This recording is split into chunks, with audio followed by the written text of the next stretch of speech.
Hey everybody, it's Kenneth again. I am back and this is finally the Q&A video I promised you guys. Yeah, there is a lot to do at the moment. I need to finish my solo music stuff I'm working on for 2 years now.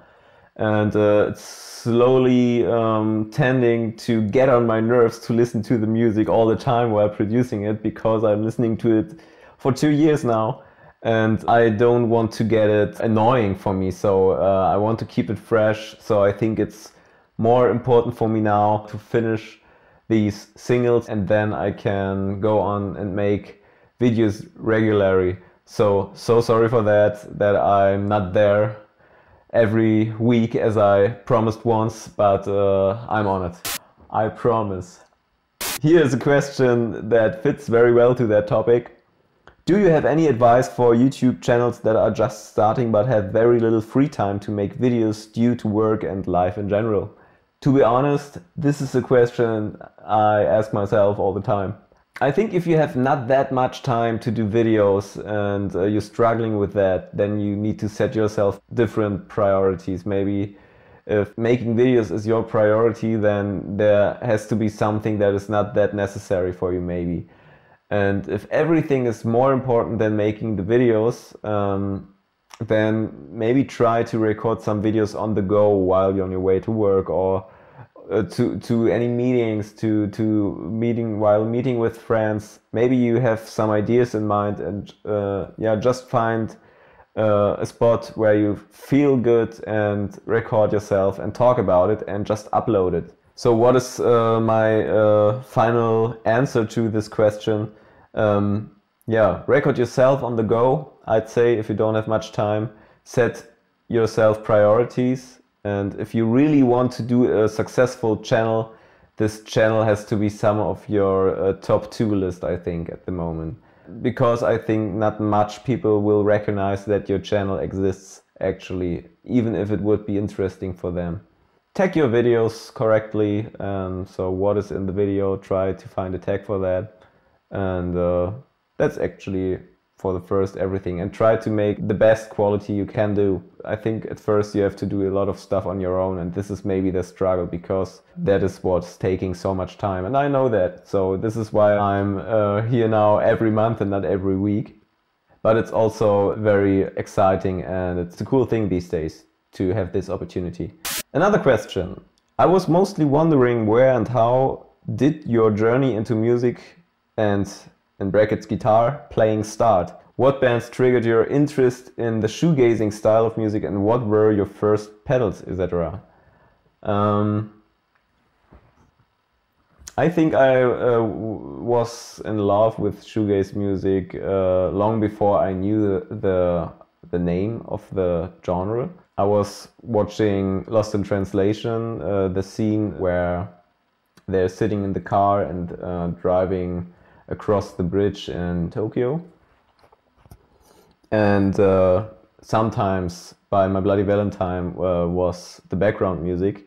And I knew when I listened to it, oh my god, I loved this distorted guitar and this acoustic guitar at the same time. It was such a chilled and dreamy song, and I also liked the vocal harmonies, and I needed to know what that is and who has written this song, and yeah, I stumbled across Kevin Shields and My Bloody Valentine, and so I found out that this music is called shoegaze, and from there on a whole universe opened up in front of me, and from that point everything has started actually. So I found pedals that I knew Kevin Shields was using, and my first pedal was, I think, a Behringer delay pedal and a reverb pedal by Behringer. I experimented with them, and then I started to get a Vox delay lab, and I found this pitch delay on it, and I instantly fell in love with it because I listened to Ringo Death Star, and I also made out that there is this pitch delay in the background, and now I'm a big fan of pitch delays. I also bought the Did We Ever Dream Mangler, it was called. Did We Ever Dream Mangler, a very rare pedal actually, and someone in Berlin sold it, and it has this awesome fuzz sound, and also a very thin fuzz sound section, and on the other side a very harsh and very fuzz section. And I think from that point started my big love for Debbie Ever pedals. After that I had a rocket fuzz and I wanted to get smaller, so I bought myself a sodomizer. So you could give me a big muff. Big muffs are cool, but I'm digging the sodomizer sound. It's lovely, it's perfect. And also the Blakemore effect Deus Ex Machina fuzz, an awesome pedal for shoegaze because of the blending option, and it's very versatile, it's cool. Depeche Mode was my first shoegaze band. No, but because of Depeche Mode I think I like these single synth spheres and hooks in a lot of bands' music around the shoegaze genre, and I think that's because of Depeche Mode actually, and I'm still a great Depeche Mode fan of the stuff they did during the 90s, because my father was listening to that music a lot, to 80s music in general. He don't know shoegaze very much. In 80s music, you know, is a lot of reverb and a lot of gated reverb on the drums. I think I'm into shoegaze music so much because it reminds me a bit of that time sometimes. I think The Cure, The Smiths, Depeche Mode, Sade, and also Simply Red and stuff like that. Phil Collins, these bands are all the reason why I'm listening to shoegaze today. From there I got to, I don't know, to Blur. Blur was a big step for me because Blur has had this crazy fuzz sound in some of their songs. And this fuzz sound was inspiring me a lot and brought me to shoegaze as well.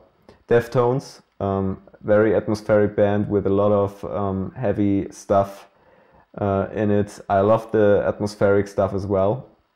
I love this soft voice of Chino a lot, and that brought me to liking My Bloody Valentine, I think. Yeah, I think that's where it all started. Can you make some videos for more and more shoegaze chords, please? Thank you very much, and this is helpful. Yes, I can. I just want to show you how you can be creative with modern gear that is not too expensive, because nobody has a lot of money. Maybe some of you guys, I didn't, and this is why I wanted to show you what I learned while I was checking out pedals and buying stuff. And I bought so many pedals and I didn't have any money actually for it, but I was rather buying pedals instead of food. Yeah, it was not my best decision at these times, but it brought me to creating this channel and to share everything with you guys, so it couldn't be better actually. What do you think about Radiohead? I love their earlier stuff more than their experimental electronic style. But I still think it's a very important band, and I also saw them on the Hurricane Festival in Germany in 2008, and that was an amazing concert and very inspiring, and it's a very important band, I think. Radiohead are awesome. My thoughts on Love Lies Crushing and Sweet Trip. I'm one of the biggest fans of Astro Bright and Scott Cortis. Scott Cortis is a bit more important for me than Kevin Shields actually, but I know that Scott Cortis was originally inspired by Kevin Shields to do Astro Bright and Love Lies Crushing maybe as well. So everything around Scott Cortis, I checked it out and I was listening to it, and it's still something that inspires me, and I love Love Lies Crushing. Sweet Trip. Sweet Trip is also awesome, very experimental. They're using a lot of sampled stuff and they're cutting everything into pieces, and it's crazy music with shoegazy influences, and it's a band you should listen to if you want to get creative. So Sweet Trip is awesome, I love them very much. What happens to Down the Willows? Yeah, we broke up actually. When I started the band, it was a solo project, and I have had this vision of doing shoegaze music combined with pop music and modern sounds. But at some point we didn't reach that point because the guys I was working with were more into classic post-punk and rock music and grunge. And that was a cool direction of music, but not what I was intended to do in the first place. Yeah, we all had a lot of different imaginations of how music has to sound. So yeah, we decided to make music separately, and this is what I do now. I have a solo project now, it's called Uncanny Valleys, and I hope you guys will love it as well. It's a mix of electronic music, shoegaze music, also pop and mainstream. All of this is influencing me and my taste and my music. And yeah, I try to combine it. What do you think about A Place to Bury Strangers, Nothing, and Pinky Shiny Ultra Blast? A Place to Bury Strangers is a cool band, sometimes a little bit too melancholic for my taste right now. Nothing is very Deftoney sometimes. It's like Slowdive and Deftones in one band. It's just my opinion. 4 or 5 years ago I would dig them a lot, but at the moment I tend to listen to more positive music and something that is a bit more extreme when it comes to creating new sounds. But Nothing is a very good band. I know about them. I listen to them, and I have a lot of respect for them. Pinky Shiny Ultra Blast, their band name is very cool because yeah, it's the name of that album of Astro Bright, which I love a lot, and I also like what they're doing.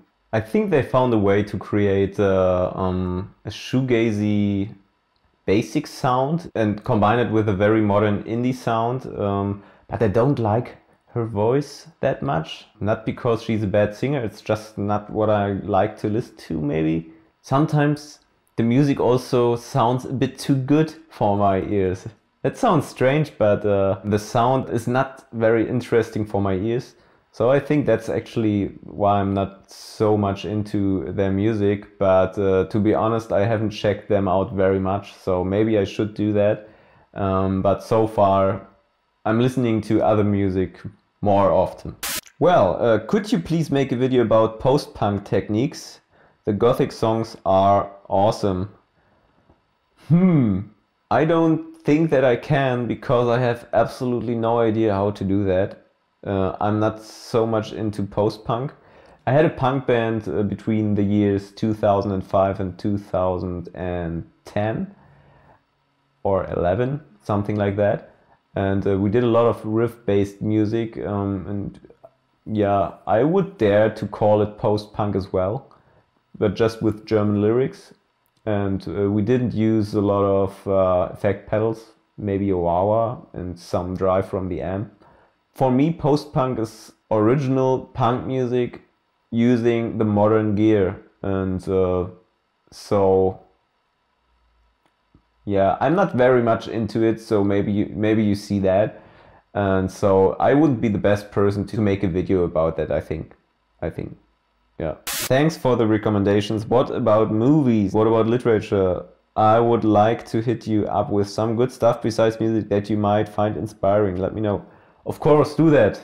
Please write me everything that you know and what is inspiring. I want to know it. So also when it's about books and movies and games and everything, just write me what you think I could be interested in. I'm reading Ready Player One.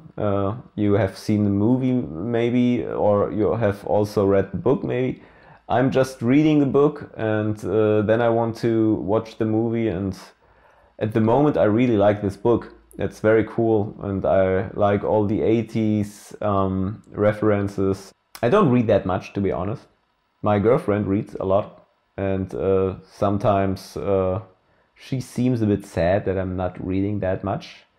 But she knows that my passion for music is so big that it's very hard to take myself time for it.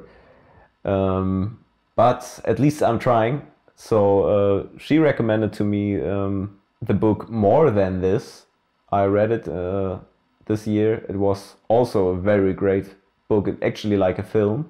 What was inspiring for me was A Short History About Time by Stephen Hawking. I read a lot of stuff about physics and about strange appearances in the sky. As a child, I read a lot of UFO books, and I read about Egyptian culture, and I love to read about the Bermuda Triangle. Stuff like this is inspiring me a lot. I don't know, aliens and something like that. Sci-fi movies, for sure. I'm also a big fan of the first Batman movies with Jack Nicholson as Joker or with Danny DeVito as the Penguin. There has been a scene where Catwoman becomes Catwoman actually when she is falling out of the office. Her boss is pushing her out of a window and she's falling, and the form of this tower is a very big cat head. It's a face of a cat that is smiling, and this tower has actually inspired me to create the logo for the Shoegazer channel. And by the way, I made some shirts for you guys because a lot of people were asking for it, and I'm very happy to be able to send them to you guys now. So check out the link in the description. There you can get them. We have everything from S, M, L, XL, XXL. These shirts are very important for me because with every purchase of shirt, you're supporting my work here, and you give me more time to create, and that would be so amazing if you guys would like to have one of these shirts. I would really appreciate it and would be very happy to send it to you guys. And there's always a personal signing in it, always a sticker or something additionally, not only a shirt. So just consider buying a shirt. That was the first Q&A video. It was cool to tell you more about me. There will be a documentary about me soon, which is called A Portrait of an Artist, and I think I will upload it here on this channel. And I will tell you a lot more about what I think about being a musician in modern days. It's a very interesting documentary, and I would love you guys to check it out. If you have any other questions, feel free to ask me. Feel free to promote your music on in the comments. Feel free to subscribe to the channel. Feel free to create something awesome and let me hear about your progress. I can learn so much from you guys, much more maybe than you can learn from me. So feel free to share everything, because the other viewers also reading what you are writing. I hope to see you guys later. My priority for the upcoming weeks is to finish the 3 singles for Uncanny Valleys. If you're interested in that, follow me on Instagram, Facebook and Instagram and SoundCloud, and also on Spotify. Uncanny Valleys is also on Spotify. And yeah, I would like to see you guys again, and subscribe to the channel, and see you later.